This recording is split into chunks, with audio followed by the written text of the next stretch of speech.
Tole, nagaa Waaqayyoo gulantaaf naannaa safara kana jirtan isiniif haa ta'u, obboloota koo afiraa jaallatamoo qomoo filatamoo durroo yuutuubicha biratti argamtan akkam jirtu nagaa keessanii ana buleettiin keessanii gulantaaf naannaa safara keetan jirutti nagaa guutuu nagaa irraafaa nagaa amansiisaan qabaa maddichi nagaa keenyaa burqaan nagaa keenyaa ta'e Yesuus Kiristoos ulfinaaf kabaja guddaa fudhatu jechuun jaalladhaa ammallee lubbuun nagaa hin qabne yoo jiraatte nagaan masii jiraataa mana keetti ol ariifatee haa galu jechuun jaalladha. Egaa obboloota koo gaafa nagaa labsinuu wanta nagaa dhabuutu jira qilleensa isaarraa indichi nagaa keenya baay'ee waaqayyo haa eebbifamu jechuun jaalladha. Egaa guyyaan har'aa baay'ee tokko namatti tola baay'ee tokko gammachiisa. Galanni guddaan waaqayyoof haa ta'u. Egaa obboleettiin keenya dirroo YouTube jalatti argamtan hundumti keessan obboleettii keenya kana jajjabeessaa isiniin jechuun kun dhaamsa kooti. Egaa waaqayyoon gargaaree immoo guyyaa har'aa immoo ergoolee muraasa qabadhee tan gidduu keessatti argamee jira. Ergaan qaqqabadhee dhufe sunis akka dhuga ba'umsaattis hin jira akka gorsaattis hin jira. Galanni guddaan waaqayyoof haa ta'u. Egaa akkuma beekamu obboloota koo ana obboleettii keessanii warroonni maqaa koo hin beekne Shibirree Ayyaanaadha. Mucaa dhalattuu Wallagga Bahaa Aanaa Siboo Siree keessaadha jechuudha. Kanan dhalee guddadhees Wallagguma keessatti dhaloonni koosii isiniin jechuun jaalladha. Kanan amma jiraachaa jiru garuu gara biyya hambaa yookiin Beerut keessadha. Maqaa Waaqayyoo haa eebbifamu. Egaa yaada obboleettiin keenya dirroonnaaf kakkaastee yaada gaggabaabaadha. Isaan keessaa muraasa dubbachuuf yaaleetan godhee yookiin irratti argamee jira. Obboleettiin keenya dirroo gooftaan koo guddaa si haa eebbisu eebbifame waamicha kanaa gootee irratti naaf yeroo keefi baay'ee guddaa galatoomisiin jira. Egaa obboloota koo akkuma beekamu ana obboleettiin keessanii Shibirreen yoo baay'ate gooftaa Yesuus Kiristoos fayyisaa lubbuu koo kanan godhadhe waggaa 4 yookiin muraasa bakka wanta caalu hin qabu waggaa 5 yoon xumure jechuudha. Garuu sana keessatti waaqayyoo oolmaa danuu naaf oole galanni guddaan waaqayyoof haa ta'u. Maal jechuun barbaada? Obboleettiin keenya dirroon yaada akkas jedhu naaf kaaftee turte tokkoffaa jechuudha. Yesuus Kiristoosiin akkamiin fayyisaa lubbuu kee godhachuu dandeesse naan jette. Gaafa isheen naaf kaafte kana keessatti jechuudha dhuguma sirriidha. Ani Yesuus Kiristoosiin dura fayyisaa lubbuu koo godhachuu miti nama maqaa sanatti kaasuu hin jaalladhu ture. Bara 2010 maskara maandi yookiin xaagumee keessa kananii gooftaa Yesuusiin fayyisaa lubbuu koo godhadhe jechuudha. Sanaan booda dursa yeroo nani ortodoksii ture sana keessatti nama ijoollee baay'ee wajjin nan deema mana barumsaattis eessattis jechuudha. Yeroo isa maqaa Yesuusiin natti kaasanii maal natti iyyatu natti dhiyeennaan jiraan dhugaadha.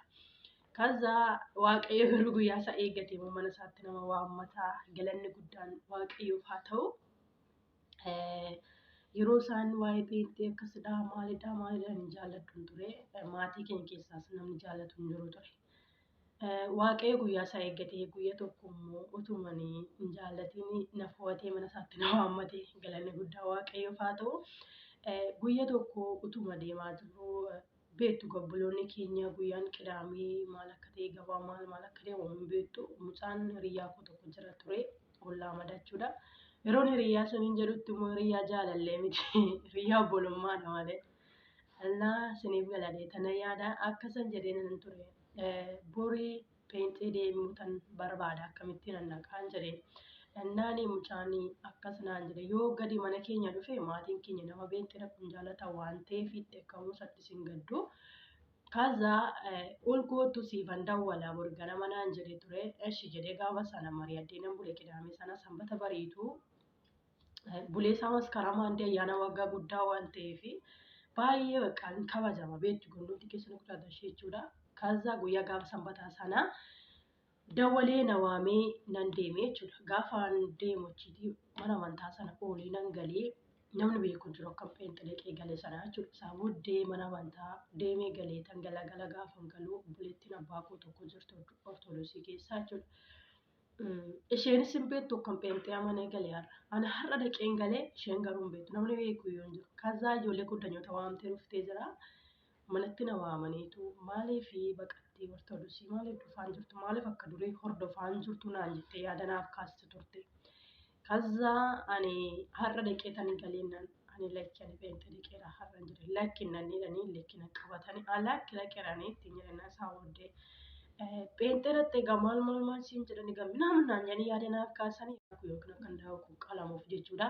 Hindaaqu sana baarraa kuudhiisee maal godha faazariin darbatee haadha koo dhabe haaduutiin.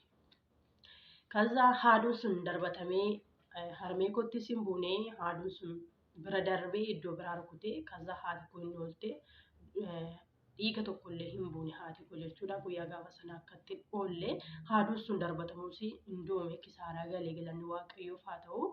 Gaafa galuu sanatti maazariin akkanaan jetti turte naamusaa koo iddoo akkasii deemi lubbuu kee olfadhu akkas na gudee guyyaarraa baankii kan jiru yaada gaafa shinaa kaasu bayii tannaan sokkee obboleettiin abbaa koo tokko jirti manuma keenyatti dhiyoodha mana isaaniin deemee jechuudha guyyaa gaafa sanaa. Kazaa guyyaa gaafa sanaa ta'uu wal lolanii harmee koo wajjin utuma jiraniitu mana jibbanii.